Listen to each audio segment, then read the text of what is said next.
हमारे भोजन में चाहे हम कोई भी भोजन ले रहे हों, चाहे हम नॉर्थ इंडिया का खा रहे हो, साउथ इंडिया का खा रहे हो, पहाड़ पे जाके खा रहे हो, चाइना में जाके खा रहे हो, हम कुछ भी खा रहे हैं, उस खाने के अंदर यही 7 चीज़ें होंगी।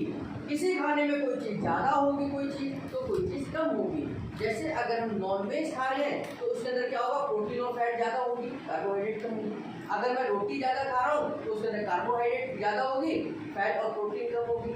अगर मैं दूध पी रहा हूँ तो मुझे प्रोटीन ज़्यादा मिलेगी, कार्बोहाइड्रेट कम मिलेगी। अगर मैं चावल ज़्यादा खाता हूँ तो मुझे फैट और प्रोटीन कार्बोहाइड्रेट मिलेगी, फैट कम मिलेगी। लेकिन हम कुछ भी खा लें, वो सभी खाने इन्हीं 7 चीज़ों से मिलकर बने हैं। चाहे हम वेज खा लें, नॉन वेज खा लें, चाहे हम कुछ भी दुनिया का खा लें, पेड़ पौधे खा लें, उन सब में या तो कार्बोहाइड्रेट होगा, या प्रोटीन होगा, या फैट होगा, या मिनरल्स होगा, विटामिन्स होगा, वाटर होगा, रफेज होगा। लेकिन ऐसा खाना जिसमें ये सातों की सातों चीज़ें हों, ऐसा भोजन जिसमें 7 चीज़ें हों, क्योंकि हमारा शरीर इन 7 चीज़ों से मिलकर बना है, तो हमें ये 7 ही चीज़ें खानी चाहिए। हमें ये 7 ही चीज़ें खानी चाहिए। और जिस थाली में ये 7 चीज़ें होंगी, उस थाली को हम क्या कहेंगे, बैलेंस डाइट। बैलेंस डाइट कहेंगे ना। बैलेंस डाइट का मतलब है कि वह थाली जिसके अंदर 7 चीज़ें हों, तो हमारी ये क्या होगी, बैलेंस डाइट होगी, और हमें सभी चीज़ें आराम से मिल जाएंगी। ये बैलेंस डाइट, जो बैलेंस थाली है, वो मौसम के अनुसार अलग अलग हो सकती है। जैसे अगर हम सर्दियों का समय है तो गाजर मिलेगी, गर्मियों का समय है तो मूली मिलेगी। तो थाली के भोजन अलग अलग हो सकते हैं, लेकिन ये 7 चीज़ें उसके अंदर होनी चाहिए। तो कैसे, अगर हमें कार्बोहाइड्रेट चाहिए तो हम रोटी खाते हैं, चपाती खाते हैं, तो उसके अंदर क्या है, कार्बोहाइड्रेट है ना। अगर हम दाल लेते हैं तो उसके अंदर क्या है, प्रोटीन है। अगर हम घी तेल तो खाते हैं, जो भी सब्जी बनेगी तेल बनेगा, तो घी तेल तो है ही है, तो उसके अंदर क्या है, फैट है। अगर हम सलाद खाते हैं, या हम जो मसाले डालते हैं सब्जी में, उसमें दाल में जो भी मसाले डालते हैं, उसके अंदर क्या है, हमारे मिनरल्स हैं। काली मिर्च है, लौंग है, अदरक है, या हम हल्दी है, धनिया है, ये सब चीज़ें डालते हैं। इनके अंदर क्या होता है, मिनरल्स होते हैं। और जो हम सलाद खाते हैं, उस सलाद के अंदर क्या होते हैं, विटामिन होते हैं। गाजर खा रहे हैं तो विटामिन ए है, हम मूली खा रहे हैं तो विटामिन बी है, या कैल्शियम है उसके अंदर।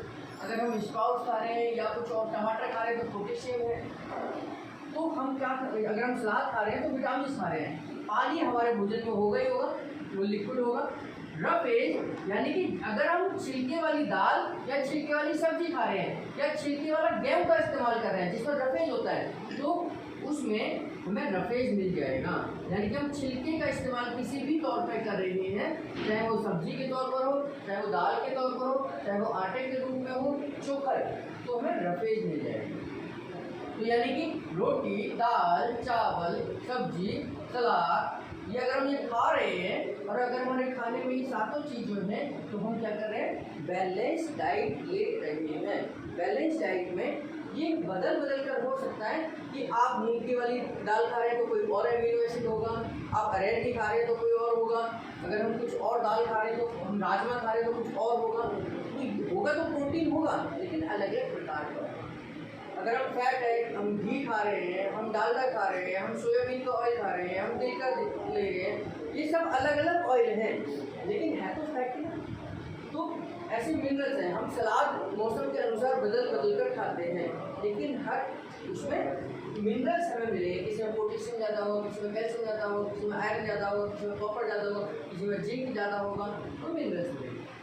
हम जो सलाद बदल के खा रहे हैं, किसी में विटामिन ए होगा, विटामिन B12 होगा, फॉलिक एसिड होगा, विटामिन सी होगा, उसमें ये होगा, वाटर तो होगी, रफेज है। यानी कि ऐसा भोजन जिसमें 7 की 7 चीज़ें होंगी, वो हमारी बैलेंस डाइट कहलाएगी। और ये मौसम के अनुसार बदल सकती है। मौसम के अनुसार आने वाले सब्जियां, फल, सलाद का इस्तेमाल अगर हम करते हैं, तो ये हमें बैलेंस डाइट मिल जाती है। और इन्हीं सबसे हमारे भोजन का, हमारे शरीर का निर्माण होता है। अगर हम सही तरीके से भोजन का इस्तेमाल कर रहे हैं तो हमारे शरीर का सुचारू रूप से पोषण होगा, यानी कि इसका सारी की सारी चीज़ें डेवलपमेंट होंगी और हम बीमारी से बच जाएंगे। डाइजेस्टिव सिस्टम हमारी इन सब चीज़ों को, डाइजेस्टिव सिस्टम का मतलब है पाचन तंत्र। क्या है पाचन तंत्र का मतलब है कि ऐसा संस्थान, ऐसा तंत्र, ऐसा सिस्टम जो कुछ भी हम खाते हैं उसमें से जो कुछ भी पोषक तत्व है उसको एब्जॉर्ब करना और जो अनावश्यक चीज़ें जो वेस्ट हैं बॉडी के उनको बाहर निकालना, यही डाइजेस्टिव सिस्टम का काम है। यानी कि ऐसा सिस्टम, ऐसा तंत्र जो हमने जो कुछ भी खाया है उसमें से पोषक तत्वों को एब्जॉर्ब करना और जो अनावश्यक चीज़ें हैं उनको शरीर से बाहर निकालने वाले सिस्टम को क्या कहते हैं, डाइजेस्टिव सिस्टम कहते हैं। ऐसा सिस्टम जो हमारे द्वारा जो भी भोजन हमने लिया है उसमें से जो भी पोषक तत्व है, जो भी न्यूट्रिशन वैल्यू है उसको एब्जॉर्ब करता है। यहाँ एब्जॉर्ब करा है, जो हमारे लिए उपयोगी नहीं है, जो हमारे लिए बेकार की चीज़ें हैं उनको निकालने वाला संस्थान, सिस्टम हमारा क्या कहलाता है, डाइजेस्टिव सिस्टम कहलाता है।